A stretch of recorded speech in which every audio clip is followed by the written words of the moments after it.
அனைவருக்கும் இனிய காலை வணக்கம். உங்கள் பெயர் சொல்லிட்டீங்க. எம் தங்கவேலு. சீரழி பகுதியிலேயே ஏறக்குறைய 58 ஆண்டு காலம் ஆசிரியராக பணியாற்றி கொண்டிருக்கின்றேன். அந்த பள்ளிக்கூடத்தில் நெருங்கிய இஸ்லாமிய நண்பர்கள் உண்டு. என்னிடம் பிடித்த ஏராளமான இஸ்லாமிய மாணவர்கள் இன்று கூட என்னிடம் விசுவாசம் வளர்ந்து கொள்ளக்கூடியவர்களை நான் காண்கின்றேன். ஏழையின் சிரிப்பில் இறைவனை காண்போம் என்று அண்ணா சொன்னார். காட்டை குருவி எங்கள் ஜாதி, நீங்கள் கடலும் மலையும் உங்கள் கூட்டம் என பாரதியார் சொன்னார். வாடிய பயிரை கண்ட போதெல்லாம் வாடினேன் என்று வள்ளலார் சொன்னார். அதே போல திருக்குர்ஆனில் தாயின் மடியில் சோனம் இருக்கிறது என்று நபிகள் நாயகம் கூறியிருக்கின்றார். தொழிலாளியினுடைய வியர்வை உணர்வதற்கு முன்னரே அவருக்கான கூலியை கொடுத்து விடுங்கள் என்றெல்லாம் கூறியிருக்கின்றார். இப்படியெல்லாம் சொல்லியிருக்கின்ற நபிகள் நாயகம் அவர்கள் உயிர்ப்பலியை பற்றி எங்கேனும் குறிப்பிட்டிருக்கின்றாரா? எடுத்துக்காட்டாக சொல்ல வேண்டுமென்றால் பக்ரீத் பண்டிகையை வெகு சிறப்பாக கொண்டாடி கொண்டிருக்கிறீர்கள். ஏராளமான உயிர்கள் பலியிடப்படுகின்றன. இதை பற்றி நபிகள் நாயகம் எங்கேனும் குறிப்பிட்டிருக்கின்றாரா என்கின்ற ஐயத்தை கேட்க வேண்டும். நன்றி. ஐயா அவர்கள் ஒரு சிறந்த கேள்வியை கேட்டிருக்கிறாங்க. நிறைய மக்களுக்கு இருக்கக்கூடிய கேள்விதான் இது.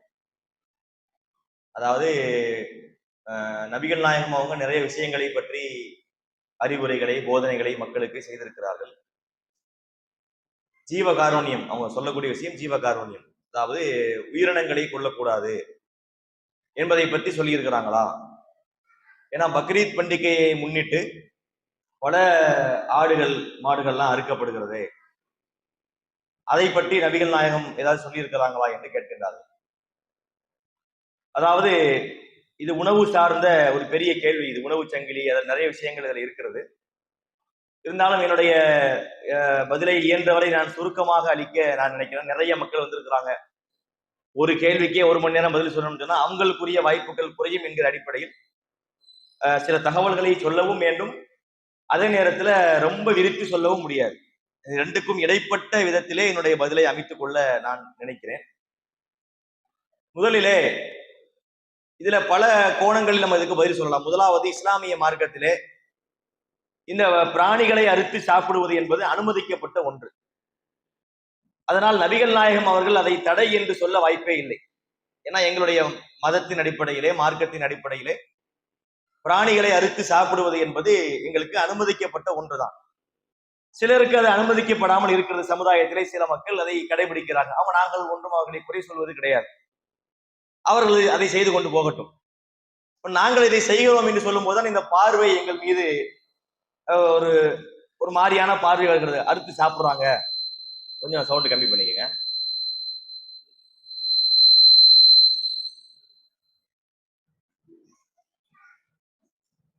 பிராணிகளை அறுத்து சாப்பிடுவதுதான் ஒரு விகாரமான பார்வையை அவர்களுக்கு ஏற்படுத்துகிறது. முதலிலே கடவுளுடைய படைப்பு எப்படி இருக்கிறது என்பதை நம்ம புரிந்து கொள்ள வேண்டும். பெரும்பாலும் நாம் அனைவரும் கடவுளை நம்பக்கூடிய மக்களாக இருக்கிறோம். கடவுளுடைய படைப்பினுடைய அடிப்படையில் ஒவ்வொரு ஜீவராசிகளுக்கும் உரிய உணவு என்பது வரையறுக்கப்பட்டிருக்கிறது. அந்த ஜீவராசிகளுடைய உடல் அமைப்பும் அதற்கு தக்கவாறுதான் இறைவன் தந்திருக்கிறான். இப்ப நாம எல்லாம் ஆங்கில பாடத்திலே படித்திருப்போம். ஓம்னி ஓரஸ், ஹெர்பி ஓரஸ், கேனி ஓரஸ் அப்படின்னா படிச்சிருப்போம். ஹெர்பி ஓரஸ் என்பது தாவரங்களை மட்டுமே உணவாக கொள்ளக்கூடிய பிராணிகள். கேனி ஓரஸ் என்பது அசைவ பட்சிகள், அதாவது சிங்கம், புலி போன்ற அசைவ உணவை மட்டுமே சாப்பிடக்கூடிய உயிரினங்கள். இந்த ஓம்னி ஓரஸ் என்பது இரண்டையுமே, அசைவத்தையும் சாப்பிடுவாங்க, சைவத்தையும் சாப்பிடுவாங்க. அப்படியான ஒரு 3 டைப்பான படைப்புகளை கடவுள் படைத்திருக்கிறார். இதிலே இந்த தாவரங்களை சாப்பிடக்கூடிய பிராணிகளை பொறுத்தவரையிலே அவற்றுக்கு கோரை பற்கள் கிடையாது, தட்டையான பற்கள். ஆடு மாடுகள் நம்ம பார்த்திருப்போம். இந்த ஆடு மாடுகளுக்கு பாத்தீங்கன்னா பற்கள் பெரும்பாலும் சமமாகத்தான் இருக்கும். சிங்கமொழி மாதிரி நமக்கு கூட பாத்தீங்கன்னா இந்த 4 பல்லுக்கு அப்புறம் 2 பல்லுக்கள் கோரை பற்கள் வந்துடும். சிங்கமொழி அளவுக்கு பெருசா இருக்காது, ஆனா ஒரு சின்ன ஒரு பெருசா இருக்கும். இப்ப இந்த கால்நடைகள் ஆடு மாடுகளை எடுத்துக்கொண்டால் அவற்றுக்கு அந்த கோரை பற்கள் கிடையாது. ஏனென்றால் அவை இயற்கையிலேயே தாவரங்களை உண்ணுவதற்காக படைக்கப்பட்டிருக்கு. தாவரங்களை உண்ணக்கூடிய பிராணிகளுக்கு அந்த பல்லு தேவை கிடையாது. ஏன்னா அது கரியை கீறி கிழிப்பதற்கு தான் அந்த பல்லுடைய பயன்பாடு இருக்கிறது. தாவரங்களை சாப்பிடுறதுக்கு அரைத்தால் போதுமானது. இந்த ஆடு மாடு என்ன செய்யணும், அப்படி அரைச்சு அரைச்சு அரைச்சு அரைச்சு அந்த சாப்பாடை உட்கொள்ளும். இது ஒரு விதம். இன்னொரு விதத்தை நாம் எடுக்கும் போது இந்த அசைவ உண்ணிகளை பொறுத்தவரை அவற்றுக்கு சிங்கமூலி மாதிரியான ஜீவராசிகளுக்கு ஆடு மாடை போன்ற பற்கள் கிடையாது. அதனாலதான் புலி பசித்தாலும் புல்லை தின்னாதும்பாங்க. ஒரு புல்லை கொடுத்தா புலினால சாப்பிட முடியாது, அது வயிற்றுக்கும் சேராது என்பது வேறு, சாப்பிடவும் முடியாது. ஆனா கடவுள் அதை அந்த உடல் அமைப்பை அப்படித்தான் படைத்திருக்கிறார். மனிதனை பொறுத்த வரையிலே இந்த இரண்டுக்கும் தக்கவாறு மனிதன் படைக்கப்பட்டிருக்கிறான். அவனால் தாவரத்தையும் சாப்பிட முடியும், அசைவ உணவுகளையும் சாப்பிட முடியும். இந்த ஒரு அடிப்படையை நம்ம புரிந்து கொள்ள வேண்டும். கடவுளுடைய பார்வையிலேயே இந்த உயிரினங்களை கொல்வது என்பது அனுமதிக்கப்பட்ட ஒன்றாக இருக்கிறது, அவசியமின்றி கொள்ளக்கூடாது. ஒரு உணவுக்காக கொள்கிறார், ஒரு மருத்துவ பயன்பாட்டுக்காக கொள்கிறார் என்று சொல்லும் போது அதனுடைய நியாயம் என்று வந்துவிடும். அதில் இல்லாமல் தேவையில்லாமல் ஒரு ஊர்ல உள்ள பிராணிகளை அழிப்பது, பறவைகளை அழிப்பதை இஸ்லாம் ஏற்றுக்கொள்ளாது. ஒரு உணவு என்று வரக்கூடிய நேரத்தில் அதற்கு எங்களுக்கு அனுமதி இருக்கிறது. இதை நம்ம புரிந்து கொள்ள வேண்டும். இன்னும் ஒன்று என்ன என்று சொன்னால், இப்ப இந்த உயிரினங்களை கொல்லக்கூடாது என்பதை நாம் நிலைப்பாடாக கொண்டால் நம்ம தானியங்களையும் சாப்பிட முடியாது. இப்ப நெல் சாப்பிடுகிறோம், கோதுமை சாப்பிடுகிறோம், இன்னும் பிற சைவ உணவுகளை நாம உட்கொள்கிறோம். உலகத்தில் சைவம் என்று ஒண்ணு கிடையவே கிடையாது. அதை நம்ம தான் வச்சுக்கிட்டோம் சைவம் அசைவம் என்று சொல்லி. அதாவது அசைவம் என்பது உயிரை கொன்று சாப்பிடக்கூடிய உணவு, சைவம் அப்படி இல்லைங்கிறாங்கல்ல. இது ஒரு காலத்துல மக்கள் நம்பி இருக்கலாம், அதனுடைய வாதங்களை முன் வச்சிருக்கலாம். நம்முடைய காலம் விஞ்ஞானம் வளர்ந்த காலம். உயிரினங்களுக்கு, அதாவது செடி கொடிகளுக்கும் உயிர் இருக்கிறது என்பதை இன்று நிரூபித்து விட்டார்கள்.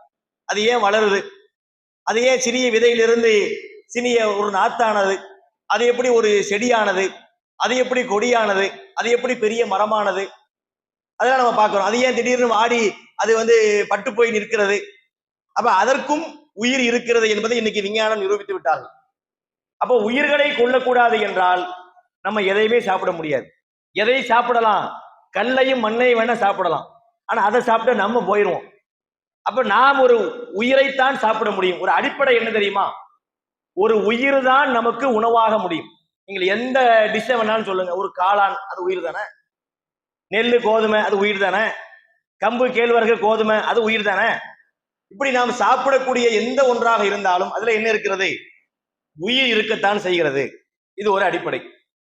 சரி, நம்ம தண்ணி குடிக்கிறோம், நாங்க தண்ணியை குடிச்சே கொஞ்சம் காலத்துக்கு வாழ போறோம் என்று சிலர் சொல்றாங்கன்னு வைங்களேன்.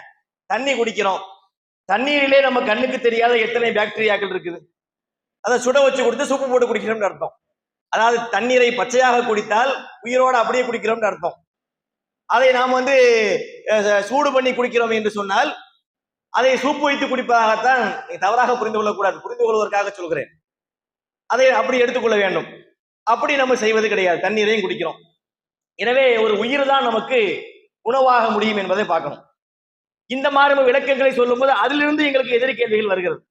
இல்லைங்க, தாவரங்களை கொள்வதற்கும் மற்ற விலங்குகளை கொள்வதற்கும் ஒரு வித்தியாசம் இருக்கிறது. நீங்கெல்லாம் ஆசிரியர்கள் பல பேர் இருக்கிறீங்க, உங்களுக்கே நீங்க தெரியும். அப்ப அதுக்கு அவங்க என்ன விளக்கம் சொல்றாங்கன்னா, தாவரங்களுக்கு நரம்பு மண்டலம் கிடையாது. இப்ப நமக்கு அடிச்சா வலிக்குதுல, தாவரங்களுக்கு அடிச்சா வலிக்காது. உயிர் இருப்பது உண்மை, அதை மறுப்பதற்கு இல்லை. இப்ப நமக்கு அடிச்சா வலிக்கும், ஆடு மாடுகளை நம்ம அடித்தால் காயப்படுத்தினால் வலிக்கும். ஏன்னா அதுக்கு நரம்பு மண்டலங்கள் இருக்கு. அது அந்த வேதனையை உடம்புல மூளைக்கு கொண்டு போய் சேர்த்து விடும். அப்ப அந்த வேதனை அவருக்கு ஏற்படுகிறது. இந்த தாவரங்களுக்கு இந்த உணர்வு கிடையாது, அதனால நியாயம்ங்கிறாங்க. இப்ப பிரச்சனை என்ன, வேதனைப்படுத்துவதா இல்லையா என்பது பிரச்சனையா, உயிரை கொள்வதா இல்லையா என்பது பிரச்சனையா? இப்ப நாம ஒரு கேள்வி கேட்கிறோம். ஒரு ஆடு இருக்கிறது, அந்த ஆட்டிற்கு மயக்க ஊசி போட்டோம் என்று வைத்துக் கொள்வோமே. அந்த ஆடு மயங்கிருச்சு. மயங்கிய ஆடை ஒருவர் அறுக்கிறார், அந்த ஆட்டுக்கு வலிக்காது. இப்ப இந்த இறைச்சி சாப்பிடலாமான்னு கேட்டா அவங்ககிட்ட பதிலுக்கு வர மாட்டேங்குது. அப்ப நாம இதுல இந்த மாதிரி எதிர்கேள்விகள் நிறைய இருக்கிறது. அப்ப அந்த அடிப்படையில உயிர்களை கொண்டு சாப்பிடக்கூடாது என்று சொன்னால் உலகத்தில் எந்த ஜீவராசியாலும் உயிர் வாழவே முடியாது. ஒரு ஆட்டை அடித்து மானை அடித்துத்தான் புலி வாழ வேண்டும். அதுக்கு வேற ஆப்ஷன் கிடையாது. அப்படித்தான் அதை கடவுள் படைத்திருக்கிறார். ஒரு உயிரை கொண்டுதான் அது சாப்பிடுகிறது. அந்த அடிப்படையிலே இஸ்லாமிய மார்க்கம் என்பது எங்களுக்கு இந்த உயிரை கொல்லக்கூடாது என்ற தத்துவத்தை சொல்லவில்லை. நியாயம் இருந்தா கொண்டு சாப்பிடுங்க என்பதைத்தான் எங்களுக்கு சொல்லி இருக்கிறது. இது ஒரு அடிப்படையாக நம்ம புரிந்து கொள்ள வேண்டும். அப்ப இந்த வகையில நம்ம பார்க்கக்கூடிய நேரத்திலே இஸ்லாமிய மார்க்கத்தில் எங்களுக்கு சொல்லப்பட்ட அடிப்படையிலே நியாயமாக இருக்கும் போது இதை நம்ம கொண்டு சாப்பிடுறோம். இப்ப இந்த ஒரு கேள்வி வந்ததை போல ஒரு முடிவு எடுக்கிறோம்னு வைங்களேன். யாருமே ஆடு மாடுகளை சாப்பிடக்கூடாது, சைவ உணவைத்தான் உட்கொள்ள வேண்டும் என்று சொன்னால் சைவத்தினுடைய விலை என்பது தாறுமாறாக போகும். 1 கிலோ உருளைக்கிழங்குடைய விலை 200 ரூபாய்க்கு போகும். இன்று இதுதான் ஒரு சரிவிகித உணவு, எல்லாமே கலந்து வருது. அதுல நான்வெஜ் இருக்கு, ஆடு இருக்கு, மாடு இருக்கு, கோழி இருக்கு, நாட்டுக்கோழி இருக்கு, பிராய்லர் இருக்கு, வான்கோழி இருக்கு. இவங்க எல்லா மக்கள் கலந்து சாப்பிடுறதுனால அந்த பொருளுடைய விலை ஒன்றாக இருக்கிறது. இப்ப அனைவருமே அசைவத்தை கைவிட்டு சைவத்தின் பக்கம் திரும்பினால் அரிசி விலை கிலோ 300 ரூபாய்க்கு போகும், உருளைக்கிழங்கு விலை கிலோ 500 ரூபாய்க்கு கூட போகலாம். அப்ப அது என்ன, அது நம்மளை தான் பாதிக்கும். ஒரு விஷயம் என்பது சில தத்துவங்கள் என்பவை அது நல்லது மாதிரி நமக்கு தெரியும், ஆனா அது பிராக்டிக்கலுக்கு ஒத்து வராது. அந்த அடிப்படையிலே இந்த உயிரினங்களை எல்லாம் கொள்ளக்கூடாது என்பதிலே நியாயமும் இல்லை. ஏன்னா நம்ம ஆடு மாடை சாப்பிடுறது மட்டுமல்ல, நான் ஏற்கனவே சொன்னது போல நெல்லையும் இதையும் சாப்பிட்டாலும் கூட அது உயிரை கொள்றதுக்கு கான்செப்ட்ல வருது. இன்னொன்னு, இந்த முடிவு எடுப்பதில் நமக்கு நம்ம நாடு இயங்க முடியாத அளவிற்கு விலைவாசியினுடைய ஏற்றம் வரக்கூடிய அளவுக்கும் வாய்ப்புகள் இருக்கிறதுனாலையும் நாம் இதை பார்க்கிறோம். இது ஒரு ஏற்புடைய ஒரு விஷயமாக எங்களுக்கு படவில்லை. அதே நேரத்திலே ஒருவர் இதை நம்புறாருன்னா அது அவர் விருப்பம். இல்லைங்க, நாங்க ஆடு மாடு சாப்பிட மாட்டோம், தாராளமா சாப்பிடாம இருங்கள். இல்ல நாங்க சைவம் தான் சாப்பிடுவோம். நான் ஏற்கனவே சொன்னது போல சைவம் என்று ஒன்று உலகத்தில் இல்லை. இருந்தாலும் அதை அவங்க சைவம் என்று குறிப்பிட்டாங்கன்னா அவங்க தாராளமாக சாப்பிட்டு நாங்கள் அவர்களை கட்டாயப்படுத்துவதும் இல்லை. எங்களுக்கு எங்கள் மார்க்கத்திலே அனுமதிக்கப்பட்டிருக்கிற காரணத்தினால நாங்கள் அதை உணவாக உட்கொள்கிறோம் என்பதைத்தான் ஐயா உங்களுடைய கேள்விக்கு நான் பதிலாக சொல்ல விரும்புகிறேன். நிறைய பதில்கள் இருக்கிறது. நான் நேரத்தையும் கருதி கொஞ்சம் சுருக்கி உங்களுக்கு சொல்லியிருக்கிறேன்.